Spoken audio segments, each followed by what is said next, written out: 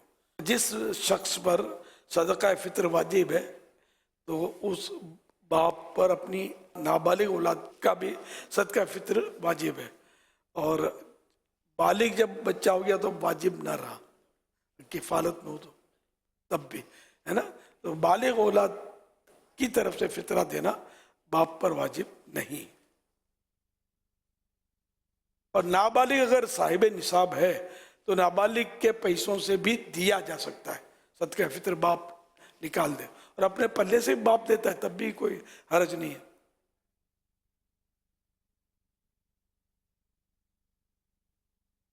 ظہیر احمد بول رہا ہوں کراچی سے۔ سوال ہے کہ زکوٰۃ کو خیرات کے طور پہ دے سکتے ہیں مثلاً کل خوانی کے ذریعے، تو امیر اہل سنت التجا ہے، کا خلاصہ بتائیے۔ زکوٰۃ میں یہ شرط ہے کہ جس کو دیا جائے اس کو اس کا مالک بنانا ضروری ہے، اور وہ ہو حقدار۔ تو اب اگر کھانا ہے زکوٰۃ کا، کھانا بھی دے سکتے ہیں زکوٰۃ میں، لیکن جو حقدار ہے اس کو کھانے کا مالک بنانا ہوگا، تو دے دیا جائے، وہ قبضہ کر لے۔ یہ کہیں گے کہ یہ زکوٰۃ کا کھانا کھا لو تو زکوٰۃ نہیں ہوگی،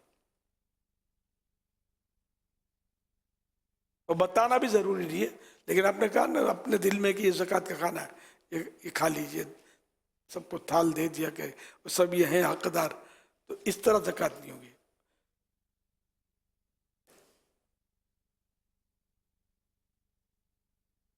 سنت کی بارگاہ میں میرا یہ سوال ہے، جو یہ اسکولوں کی منتھلی فیس ہوتی ہے، ایک ٹائم ڈیوریشن دیا جاتا ہے، اگر اس ٹائم ڈیوریشن کے بعد اگر فیس کے اوپر کچھ پلینٹی یا کچھ چلان لگا دیتے ہیں تو وہ جو اوپر سے جو پلینٹی چلان ہوتا ہے یہ دینا لینا کیسا ہے؟ لیٹ فی، یہ تو وہی ہے مالی جرمانہ، یہ تو جائز نہیں ہے لیٹ فی۔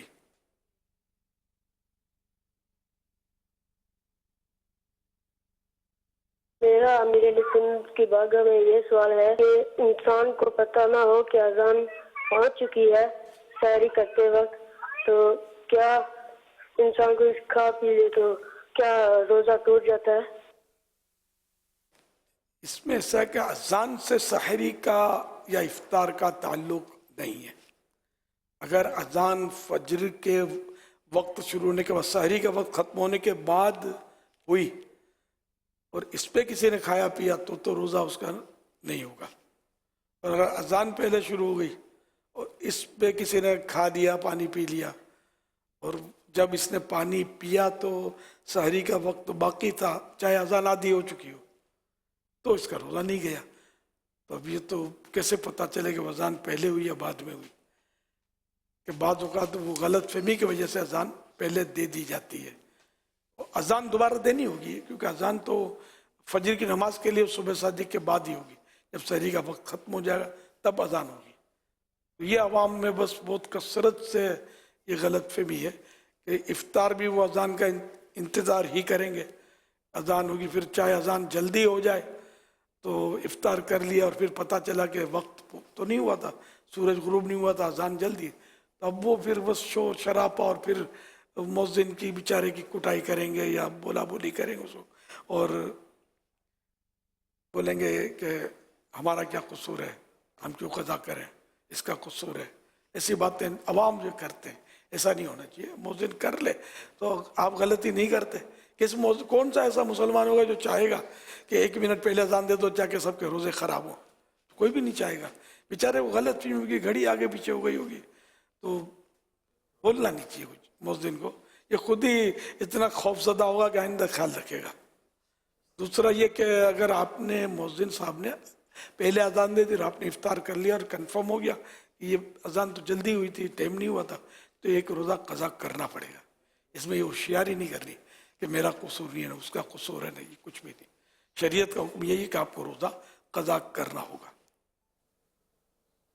صلو علی الحبیب صلی اللہ تعالی علی محمد صلی اللہ علیہ وسلم۔ اللہم